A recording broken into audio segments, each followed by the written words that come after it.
when I go like this.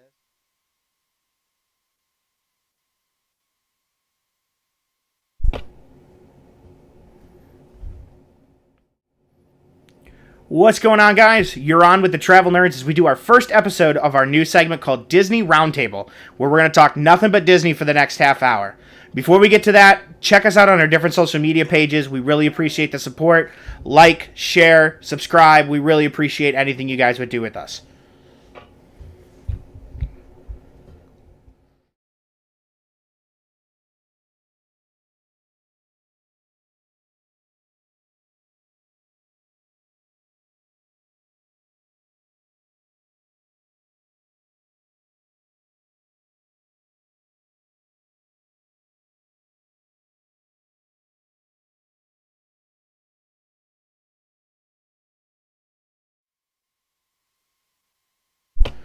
Before we get to the video, we do want to do a quick shout out to our sponsor, Super Sparrow. These guys do water bottles the right way. They're phenomenal. They're BPA free. They're stainless steel. They're actually made in the same place that Hydro Flask is made, but they're about half the cost. We love them. We take them on every trip that we go on. We definitely recommend you guys check them out. There's a link down in our bio for the website if you want to learn more about Super Sparrow. And there's also a link in our description to get to Amazon where you can see the... where you can get your own water bottle. So definitely check them out. Let me know if you guys got any questions or anything. Put it in the comments below. Send us a message. We'll definitely hook you up.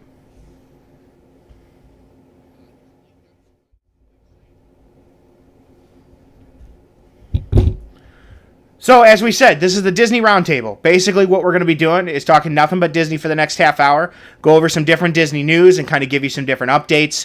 Then we're going to talk about some different things and just have some fun and talk Disney. If you guys have any questions about anything, drop a comment in the chat below. We'd love to answer any questions you have or kind of hear what your opinions are on what we talk about. So, thank you for the support and welcome to the first episode of the Disney Roundtable with the Travel Nerds. So tonight, first thing we're always going to do, we're going to talk about Disney news, just updates that are going on around Disney and the various parks and different places and revolving travel. Tonight, first big thing we want to touch on is the mask policy. Abby? So obviously the same rules apply for the other, where if you are stationary and you are actively drinking or eating, you can take your mask off for that. And if you are above the age of 2, you must wear a mask. But the new update is now allowing you, if you are outside, you are allowed to remove your mask for a picture. This will also be included on the photo pass. You may take your mask off, but only if you are outside and socially distanced. I'm super excited about this. I really am. It's kind of nice. We're getting out of that COVID presence a little bit. You can get your castle photo again without having to look all COVID-y. So I'm really excited about this. This will be a nice new moving forward and kind of really showing how we're getting out of COVID. So that's awesome. I think all the moms will be very excited about that too, that they get their little daughters in the princess dresses with the castle photo. You got to get the kid castle photo. It's like a rite of passage when going to Disney World. Is. So that's awesome. The other thing is, too, Emily actually checked it out. Disney World really just made the announcement the other day. They're updating the way uniforms are going to be happening and kind of what employees can do while they're working. Yeah, it's honestly a really big step for them, and I'm really excited about this. They are allowing completely new tattoo rules, so your tattoos can be visible as long as they follow appropriate guidelines, obviously. And they are allowing freedom of expression of your nails and your hair, and I mean, obviously you still have to wear your uniform, but with whatever you want. Like, you can use your nails, your hair, your makeup, your tattoos. You can have double piercings now, which you couldn't before, and honestly, it's just a really big step towards inclusivity, so I'm really excited about that. This was going to be interesting, though. Like, with all new policies, there's always going to be modifications. I'm really curious to see, in 6 months from now, what Disney does with this policy. Especially, when they're talking about, tattoos and kind of stuff like that. There's always going to be new borders and new lines and everybody pushing that. So, I'll be kind of curious to see what they do with this in, the next 6 months. Well, that's why there's, a guideline. Because, you can't have X-rated tattoos, obviously. But if it's... Well, no, absolutely. But it's just with any policy, it's always going to need tweaks. It's always going to need updates. And there's always going to be that one person that pushes that line to a new level. So I'll be kind of curious to see how that molds through. Either way, I think it's a really good step towards Absolutely. I think this is something bringing Disney's bringing that into in. the 21st century. Absolutely. They're kind of stepping up their game a little bit, being where they can, but they're not losing that Disney touch. That's honestly like the one thing everybody's always afraid of. Like Disney changes the policy, everybody freaks out because they're like, we're going to lose that Disney magic. Yeah. So I'm kind of excited for this. It really does show some progression, but at the same time, I think they're going to hold true to their thing. And, they're talking about gender neutral uniforms now too. So, you don't have to be in the stereotypical uniform and that cool. They did some previews online about some different uniforms at some different places. They look great. Nice. They do. They do look really nice. You don't see like you lost a beat. You really hold that Disney professionalism, that Disney magic, and you don't have to be in the stereotypical uniform. So I'm super excited for this. I think it's a great move for Disney. Yeah, I agree. The last piece we got for tonight on the Disney news, which is actually the most exciting part, is Disneyland tickets went up for sale. They're officially opening. Unless you live in California, you're pretty much stuck right now. But at least they're making progression. They're finally opening. Getting there. We're getting there slowly but surely. So I'm super excited about that and kind of they're doing that. For those of you that need to know more information, you can visit rgttravels.com. We've got the latest information on that. You can also check out our blog. We do blog posts about that. But basically, they're kind of mimicking the way Disney World was doing it. You've got to have a park reservation. Right now, they're limiting it to California residents only, so no out-of-state travel. And they're also limiting capacity as well, so getting in there is going to be difficult. But just like with Disney World, baby steps, they're going to get there, they're going to get open, and they're going to slowly progress that line. But if you guys have any questions about that, definitely shoot us a message, visit our website. We always keep the latest information on that. I'm kind of curious to how that's going to hold up, though, because for only California residents, you have to think, yes, that's a huge amount of people, but still, when are they going to open up to the public? Because obviously, other people are going to want to go, and you just wonder how long they can keep it, just California. Yeah, I'm really curious, because Disney World did it for a little while, but that was like kind of like the first step of, hey, we might be getting out of COVID. And now that we're kind of migrating out, Disneyland's really behind that time. So I think you'll see that progression kind of speed up better than what Disney World did. I feel like, though, California was more of a spot for that because the population in California is bigger than the population in Florida. No, absolutely. California has been slow to progress through the whole thing. So you're definitely going to see some of that anyways. But I think as more states start to get out of this and everybody feels more safe and they have vaccinations, I think California is going to speed up that timeline a little bit more than what Disney World did. Yeah, I could see that. So that was the Disney news. What we're going to do now is kind of go on to our main topic of the night.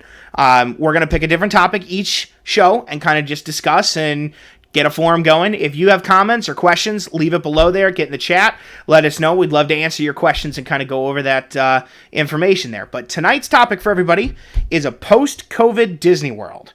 What do you think's going to stay? What do you think's going to go? Where do you see Disney in 12 months from now?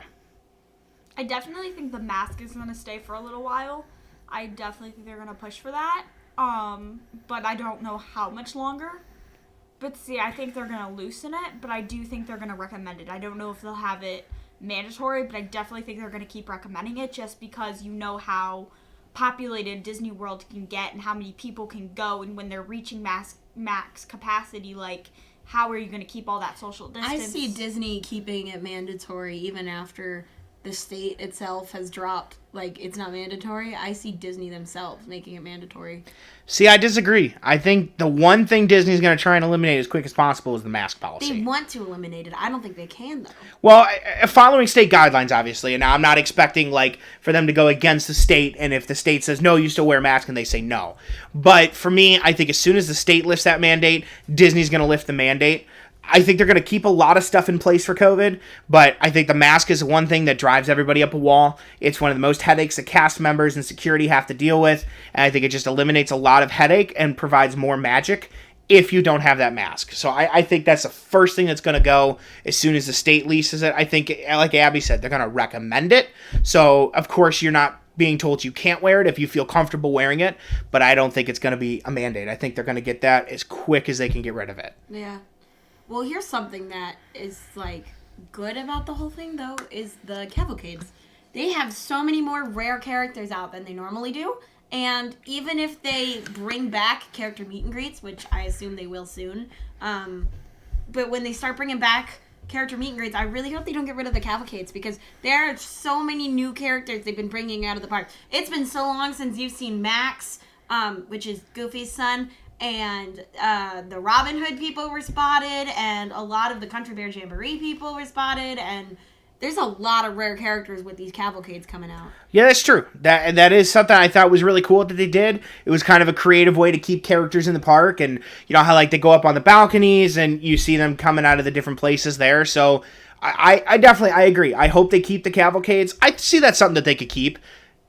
It's something super simple. For those of you that don't know, what a cavalcade really is it's similar to a parade, but basically they run like a single float or like 2 or 3 floats, and they've got the characters on them, and they wave to you, and they kind of interact with you. But since you got to socially distance and you can't do the meet and greets, this was a way for you to see the characters and for the kids to wave and get pictures without actually going up to the characters. So you see these roam all over the different parks, but you'll see rare characters, like Emily said. You'll see the common ones, Mickey, Minnie, Donald, but you'll also see the princesses, but you'll also see some rare characters. So one thing I liked about the Princess Cavalcade is a lot of times after the Princess Cavalcade with all the princesses on it, Merida followed on her horse a lot. Yes, I did really like that. I thought that was cool to get to see Merida on her horse like that. Just brought the movie to life so much cooler to see it. Yeah, that was cool. The fact that Disney kind of thought of that was a really cool thing. I agree. That was, if there was really something unique about that was the riding the live horse through the park. And the fact that the horse literally looked like they literally ripped into the movie and just pulled out the horse. It was like, it was spot on. Yeah, no, that was cool. No, I like the cavalcade. The other thing I think too, I think they're going to keep the health screenings. I think it's something that is kind of makes sense all along when you think about it. Like, maybe you really shouldn't be in a theme park if you have 102 fever or you're feeling sick. So I think those are here to stay as a permanent thing. I really do. It helps. Most people have actually said it's actually helped with lines, because instead of everybody mass gathering at the ticket line to scan your magic band and get through the door, it's kind of broken that up. You have a small line for health screening, then you have a small line for your bag check, and then you have a small line for your actual magic band and ticket to get in. So it's kind of broken things up a little bit, and I think it's brought some great. I don't think it's interrupted anybody's lives. You know, some people complain, but for the most part, I think it's a thing, and I think it's something that's going to stay, where they're going to be like, hey, we're paying a little bit better attention to health in general now, and I think that's something you're going to see stay. One thing that's been making the lines much longer is that the fingerprint scanning is delayed because of the vaccine. They have to, not vaccine, because of COVID? The virus, yeah. But you have to wipe it down in between each thing, and that takes forever. Yeah, I mean, there's some things that are there, but there again, too, it's kind of that thought of, you know, I'm not necessarily opposed to that. Like, how many people touched that thing before I did, and what was the next thing I touched? Because I didn't think to scan my thumb and then immediately go put on hand sanitizer. I was too busy getting my phone out to take the castle picture as you're, you know, going under the bridge by the train station, or if you're going into Epcot, whatever the case, whichever park you're going into, that was not your first thought. And it's kind of like, what did I just touch, and how many people touched that, and who sneezed on their hand before they hit it? Which makes sense. It just holds up a lot, that's all. Yeah. It does, but I think sometimes waiting in a line is worth it if it's going to stop you from getting sick, because even without the virus, like RJ said, there's still so many germs, and even just the common flu that'll go around because so many people are touching so many different things. Having that constant, not all the time, but having those hand washing stations and having the wipe down in between things, I think is still important, because even without the coronavirus, you still have the flu, and it's just still germs everywhere that you still need to clean off. 100%. I really think that comes down to it. You know, it's kind of funny. It's like things you never thought of before the pandemic that you're like, oh my God, why didn't I ever think about it? Just like going bowling. Like, you sit there, you go bowling, you put your hand on those bowling balls, and it goes back on the rack, and the next guy gets it, and, you know, nothing gets sprayed on him or anything, and then you went and ate food, and it's like all that things that you touch, and you're like, now when you sit back and think about it, you're like, oh my God, we actually used to do that. So small things like that, I think, are there. The one thing I think they're going to get rid of, though, as soon as they can, too, is the social distancing to an extent. I think you're going to start to see markers on the floor still as like a permanent thing. Like, hey, we're going to try and keep you a little distance here. You know, you think about it, 2 years ago, you were like shoulder to shoulder with the guy in front of you for Toy Story Mania, trying to get in as quick as you could there. And, you know, now you see an issue like when you look at Soarin', how they have to take you in the back and kind of loop you around, or on Haunted Mansion, where they have to run you into the boathouse and kind of go through, because you've got such a long line, and, you know, it kind of takes up a lot of space. I think what we're going to lose with the social distancing is the masks in the cars. like on the roller coasters. Yeah, that They too. have those shields, not masks, but the plastic shields in Yeah. between seats. I think that's gonna go down because I don't like those. I don't know. I feel like the point of the roller coaster is to like feel the wind on your face, and I feel like that eliminates a lot of that. And Yeah, it just kind of gives it a weird feel. it does. You don't feel like it's a roller coaster at first. Yeah. It I don't know. It's weird. I'm not a fan of it. You know, the other thing is, too, is shifting gears here, coming out of the parks, looking at just, like, your transportation. Like, the monorails are limiting how many people per car, you know, one family per car, and the same thing with the Skyride, with the Skyliner, you know, one family per car. So it's kind of holding up a lot. And you look at, like, the bus, where people aren't really crowding anymore, and seats are blocked off, and kind of keeping you socially distanced as best you could, given the circumstance, and lightening the load on the ferry boats. It's like, there's a lot of small things that I think the Skyliner, I think, is going to stay that way. I know the original intent was to get, like, 10 to 12 people on each one and get, like, 2 or 3 families. But I'm like, more I think about it, the more I'm like, it kind of makes sense. One family per car, just get everybody in and go. It's not like there's a shortage of Skyliners. It's a continuous cycle, so you're not really running out of anything or having to wait too long. Those things are so much bigger than they look, too. They You really could are. fit, like 3 families in that thing. Well, that was But the it original makes- intention, right. but I think kind of looking at a makes more pandemic now, sense. you're like, oh, maybe we shouldn't do that. We should Yeah. just hold one family per car. But I honestly, Skyliner, hands down, favorite piece of transportation at Disney now. Absolutely hands down. The views are really pretty. The views are gorgeous. It They're gets kinda you... hot, though. You know what, though? Honestly, I didn't think they were that hot. Now, granted, I didn't go in the peak time of July.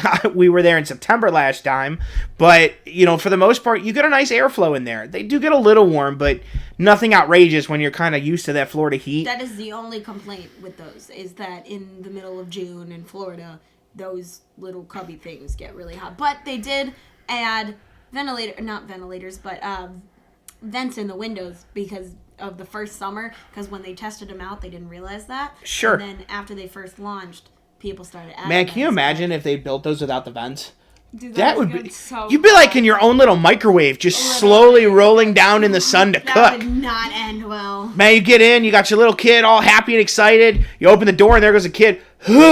Water! As they're struggling to get out in the park, you know? I mean, Like that... you carry an egg on, and by the time you get off, it's scrambled. See, that's Disney's new...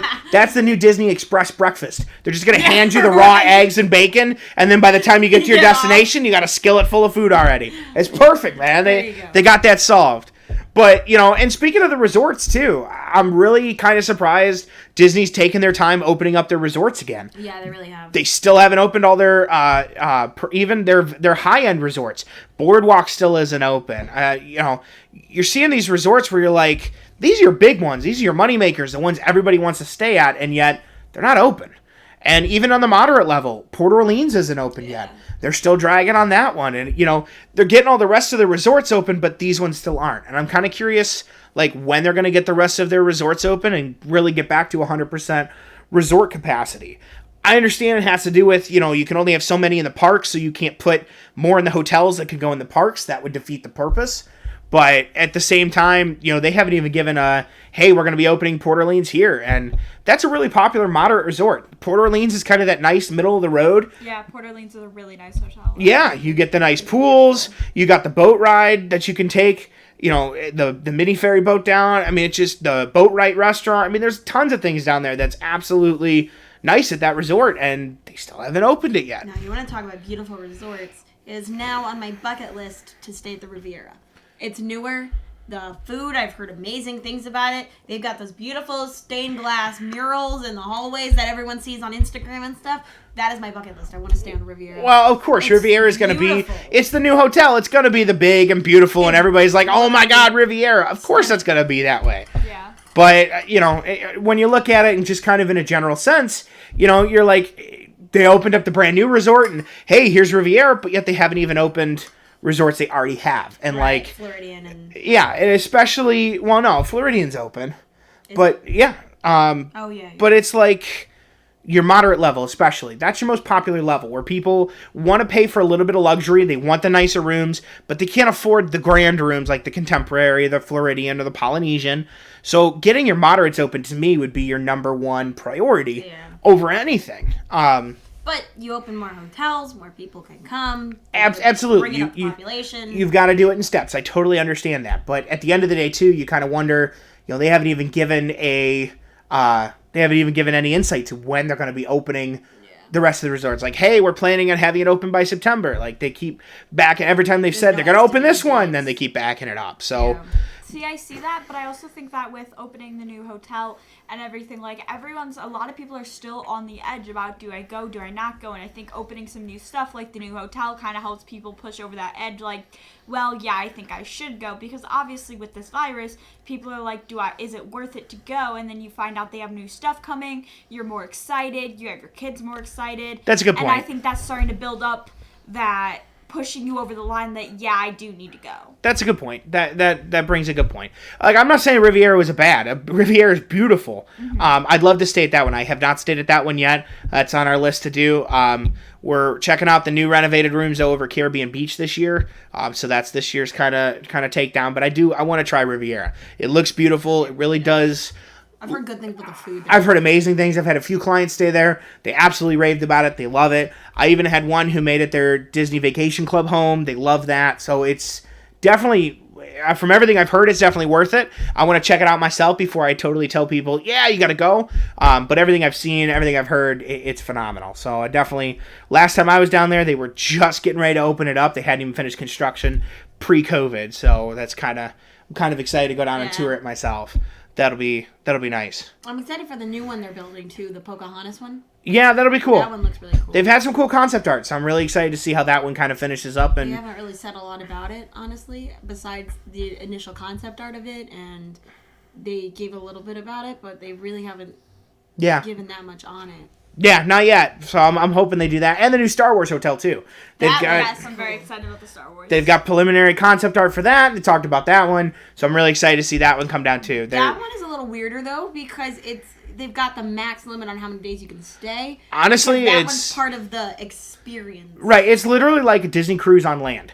Like, you get the experience, you're in the hotel for a certain amount of days, you get to do all this fun stuff, and then, you kind of get out. You gotta switch to another resort if you're staying longer. Yeah, and that one I'm kind of curious to see how they do that, because they haven't really come out with an official, are they going to have people set up to help transition you? Like, hey, we're doing a 10-day stay or a 7-day stay, and we're only doing 3 in this experience at the Star Wars hotel. So we're going to shift over to Polynesian when we're done. Like, how they're going to facilitate, because it's going to be a little bit of a pain in the butt to try and haul all your luggage onto one of the Disney buses. I don't feel like they'd make you do that. I feel like they would have someone set to do that. I hope they do, but that's going to be a lot of transitioning. If you think about it, with all the hotels on property, you're going to have 5 that are going to Polynesian, 5 that are going to Contemporary, 5 that are going to a Prime Resort like Pop Century or Art of Animation. So it's like, that's a lot of transfers. So I hope they do something. They haven't announced what they're doing specifically. I really hope they're doing something, because that's going to be a little bit of a pain in the butt if you're only staying a couple of days, but you want to do a whole trip. It's the only thing I'm kind of curious how Disney's going to handle that. And also, are you going to get a discount on switching resorts? Like, you get a discount for length of stay on your tickets and on your hotels. So are they going to build that into the package? Like 7-day stay, 3 at the Star Wars, and then the other 4 at Caribbean Beach or Coronado Springs or Polynesian, whatever they're going to do. So I'll be really curious to see what they roll out with that and kind of what the final plans for all of that stuff are. Yeah, I mean, it's weird, but I'm sure it'll live up to its name, because so far all the Star Wars stuff has. Oh, absolutely. I agree. The new Star Wars stuff is amazing. Absolutely. And that's why, kind of spinning back to the original topic, post-COVID Disney World, that's something I'm really kind of excited for, too, is Galaxy's Edge getting back to normal. We got to do Galaxy's Edge when it first opened. We haven't gotten to do Rise of the Resistance yet. That was we were there right before it opened, so I haven't gotten to try it yet. But it was so much. Rise of the Resistance is awesome. It was so much fun to talk to all the different cast members back there and see all the Star Wars characters and get to interact, and just, it's so immersive. That kind of bummed me out a little bit with the masks, so I'm kind of excited to see that post-COVID, get rid of the masks there and kind of go back to a normal Galaxy's Edge. Yeah, I mean, it would be nice. I think that also, Did you see, sorry, side note, did you see the new hilts on the new lightsabers? I have not. They are updating their hilts for the lightsabers they're selling in Disney Hollywood Studios. They're spring-loaded, retractable. So when you hit the button, not only do the lights comes up, but it shoots out itself with the lights. That's cool. It looks way more realistic. It is awesome. That'll be cool to see. I was just going to ask you, what is a hilt for the people that didn't understand? But hilt, yeah, it's the base of a lightsaber. So. That makes sense. Okay. So, summarizing it. One thing you think is going to stay, one thing you're going to leave post-COVID. Abby. I definitely think that the social distancing is going to go down, if not completely get rid of. But like you said, I do think they're going to keep the mask for a little bit, just because of the fear of it all. And I don't know if it'll stay mandatory, but I do think it'll be highly recommended. Okay. Emily, one that's going to stay, one that's going to go. I think they're going to have a lot more hand sanitizer stations that are going to stay, because they've opened a lot more of those, and I feel like those would be more of a permanent thing. I agree. You got to spend all the money to put them in, not just want to take them right back out. Right. And they're just smart to have. I mean, like we said, even when it's not a virus time, there's just thousands of people there. So. And one thing that's going to leave? Hopefully the shields, like I said earlier. The shields on all the rides and in the wait queues. Okay. I think they're going to get rid of masks as soon as they can. I think that's going to be the first thing on their bucket list to be like, gone. We'll still say they're recommended. Of course, they're never going to tell anybody they can't wear a mask, but I definitely think that's going to be the first thing to go. And I think the health screenings are going to stay. Not to mention all the money they're making on their masks right now, because they started selling those masks. Well, that too. Disney doesn't skip a beat, and they definitely knew how to monetize masks real quick. So that was fun to see. But like as soon as it started being popular, Disney just was like, done, we got them. And then all the ones that looked like the character faces. Yep. They were everywhere, like back in March of 2020. Yep. They had them spring-loaded. Absolutely. So, kind of shifting gears here a second, we want to talk about, as you see in the lower corner of our screen there, they're running all our different social media handles through the whole show. We're actually going to be launching a contest here on the Disney Roundtable. Each episode, we're going to announce a winner, and they're going to get a Funko Pop from the wall of Funkos behind us here. So we're going to be giving away a Funko Pop during each show. In order to get entered in the contest, all you got to do is go on our Instagram page. After the show, we're going to post our Instagram with the mystery Funko Pop.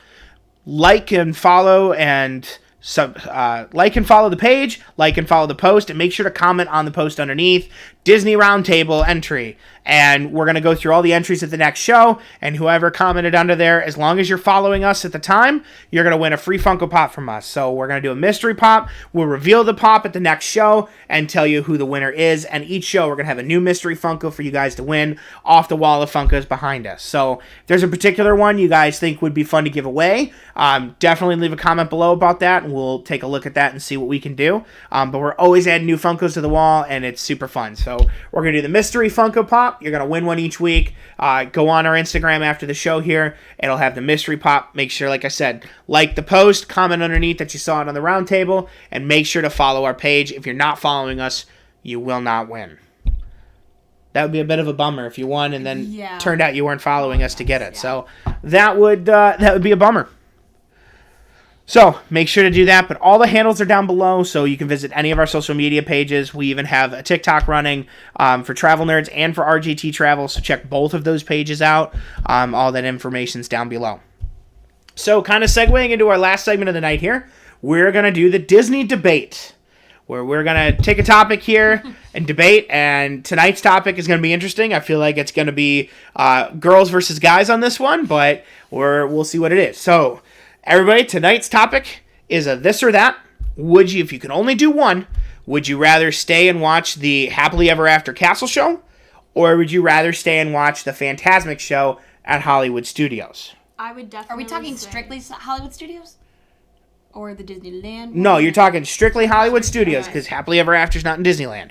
So you're either in Magic Kingdom seeing that show, or in Hollywood Studios seeing Fantasmic. Okay. Abby. I definitely have to say Ever After. It is such a good show. Just the song itself, you listen to it and you just want to bawl your eyes out. And just the pictures that when you're there, you just get such a different feeling when you're at that park and you're watching the fireworks go off and you're listening to the music and you just see all the different movies come to life and you look here. And I know specifically for me, like, Disney's been a part of my entire life. It was my entire childhood. Like, to see that and kind of see that in front of you and see it with that song, you just look and you're like, this is what it is. Like, this franchise grew into this huge thing. It's been a part of everyone, and everyone in this park is all connected by that love of Disney, and you just feel very, like, sentimental, I guess you could say, to that. Inclusive. And I would definitely think Ever After. Okay. I gotta take an opposite view on that one. I'm going with Fantasmic. I know I'm going to get a lot of hate for this, but I think as much hate as I'm going to get, I got those that agree too. To me, Fantasmic is the staple of Disney World. More than Happily Ever After, Fantasmic is the staple show of Disney. It's been around the longest, longer than Happily Ever After. It is a staple. Like, I can't go to Disney World without going to Fantasmic. To have the song stuck in your head, you're literally sitting in the audience, mimicking Mickey on the opening. Yeah, see? So for me, it's got to be Fantasmic. As much as I love Happily Ever After, don't get me wrong, love the show to death. The song is totally iconic. I'll sit there and sing the song, like, it'll be stuck in my head. But if I really had to pick one, I would definitely say Fantasmic's the way to go. You've got to do the classic staple of Disney, and that is going to Hollywood Studios and doing the Fantasmic show and sitting there and pretending you're Mickey as he's directing the water and doing the whole show. Like, you just, to me, that is the thing to do in Disney.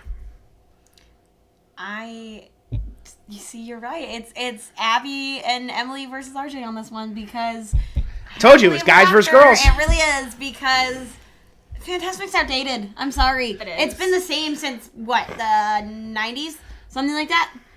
It would be. I think it's the 90s. It's literally.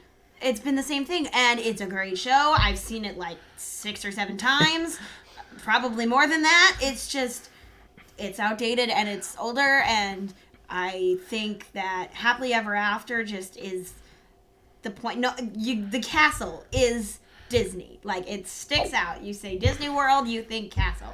And to have this show and to have all of the amazing music and the projection on this thing and the fireworks and the fire and the strobe lights and literally everything. And not to even mention, like, the technological advance of this show is insane. Like, look how far they've come just from Wishes.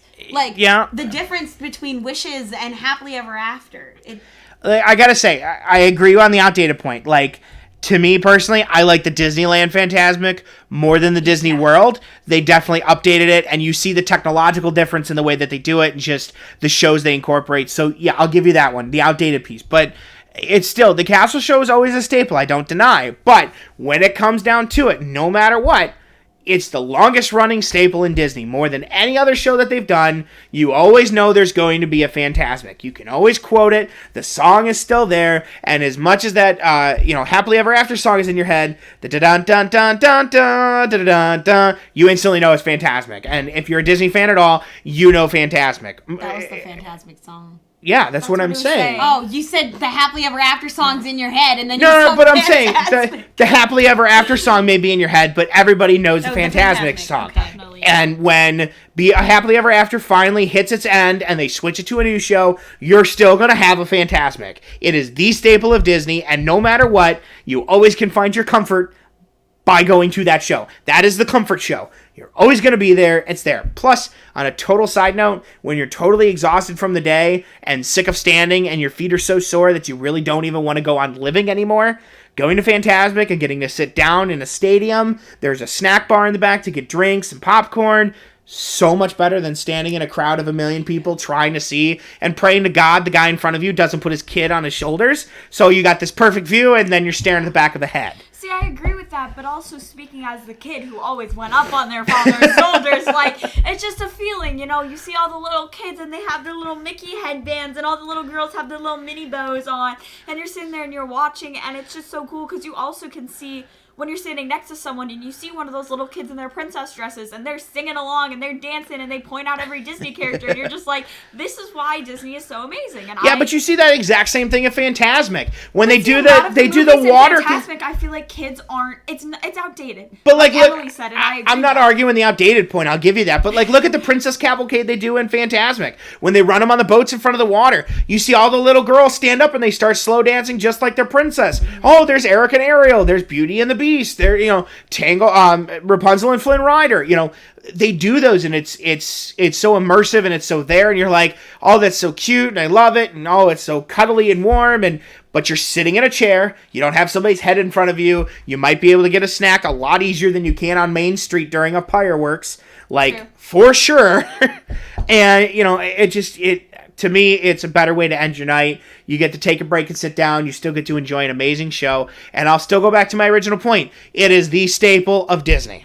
I do want to say that the one thing I recommend, and now this might be controversial, but like the whole very stupid Hollywood Studios fast pass tier system.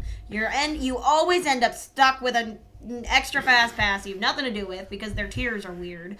And if you got to pick a show, I would pick Fantasmic so you get better seating. But yeah, I don't know if I agree with that. I'm kind of 50-50. Yeah. I don't recommend burning a fast pass for Fantasmic unless you're literally like what Emily said. It's if an you end up with a second. You got an empty one to sacrifice anyways, maybe. But I always tell clients when they're doing it, book the fast passes you want. Pick a ride. Actually, pick something in Hollywood Studios because the fast passes are nice. But at the end of the day, it's a huge amphitheater. Now, if you're one of those that the show's at 6 and at 5:55, you're like, oh yeah, we got to start going over to the show, then FastPass probably a good idea for you, so you have a better time to get there. But unless you're literally showing up at showtime, you can generally get a decent seat. The other thing to keep in mind, they're not really doing it right now, because obviously with COVID, but when they bring it back, they do the dinner packet as well, where you can get a reservation at Mama Melrose or Hollywood and Vine, or I believe Brown Derby, and you get a priority seating for Fantasmic. So then you don't have to burn your fast pass, you get a dinner, and then you get to go to the show, and you get the nice seats right in the center of the amphitheater. It's priority seating, and it's part of this package. Talk to your travel agent about it. When they bring it back, we'll definitely get you booked in the right thing for that. That's always something I recommend, so that we get a good seat for Fantasmic without having to burn that fast pass. Yeah, I agree with that. But, what do you guys think? I want to know what you guys think, too.